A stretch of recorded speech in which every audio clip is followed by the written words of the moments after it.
I abandoned my lazy wife in an airport. My wife, female 43, and I, male 47, have a daughter, female 21, who goes to college out of state. We will call my wife Meg and my daughter Jess. Jess is in her junior year of college. Over the summer she was employed by her university and was able to stay in the dorms. After summer she was moving out of the dorms and into her own apartment off campus. Meg and I live in the PNW. Jess goes to school on the East Coast. We usually go to visit Jess a couple times throughout the semester, typically parents' weekend and move-out day. She also comes home during the holidays. Let me start by saying that traveling with my wife is not a great experience. I am very type A. I like to have everything organized and make sure that we get where we need to be early, especially when traveling. My wife is the opposite, very go with the flow and we will get there when we get there. I do my best to meet in the middle, but not when traveling by plane.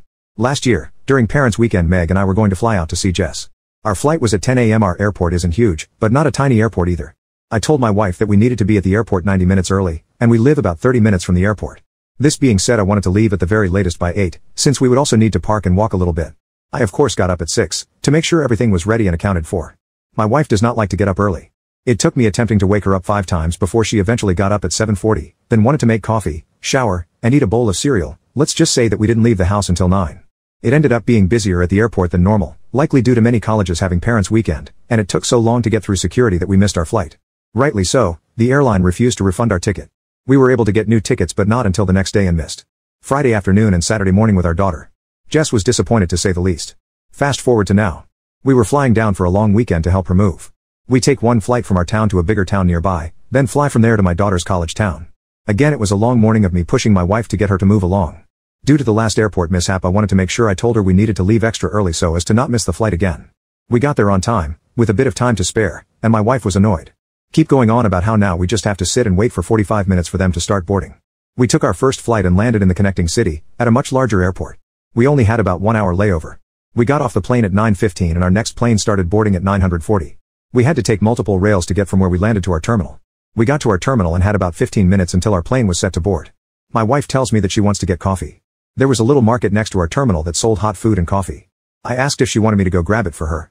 No, I want Starbucks, she said. Well, Starbucks was a rail ride away, and a little bit of a walk. I told her we couldn't do that, we didn't have enough time. She stated that we had enough time and if I wouldn't go with her she would go by herself. I tried to discourage her but she was determined. She walked away, at a brisk pace for her, and said she would be back in time. 15 minutes went by and she was nowhere to be seen. They started calling boarding groups. I called my wife hoping she was nearby, she didn't answer. They called a few groups, then called ours. In a panic I called my wife again, 3 times. Finally on the last call she answered and said she was on her way. It was a long line and she had to wait a bit. I told her they were almost done with boarding and she needed to hurry up. I waited by the gate but the attendant said they would need to shut the gate in 2 minutes. I waited and waited, but she didn't show up. The attendant asked if I wanted to board, otherwise she would have closed the gate. I tried to plead with her to wait a couple of minutes but she insisted that she couldn't. So, I boarded the plane. A few minutes later my wife calls me saying the attendant won't let her on. They had already removed the boarding ramp at that point. She told me I needed to tell them to let me off the plane to be with her and I said no. It is not fair to do this again to Jess. I said I told you we didn't have time but you decided to go anyway. I told her to go purchase a new ticket for the next flight and I would see her when she arrives. She got to Jess's school and seemed unbothered by the whole situation, and didn't even really talk about it. I thought maybe she realized it was her fault and just wanted to drop it. Boy was I wrong.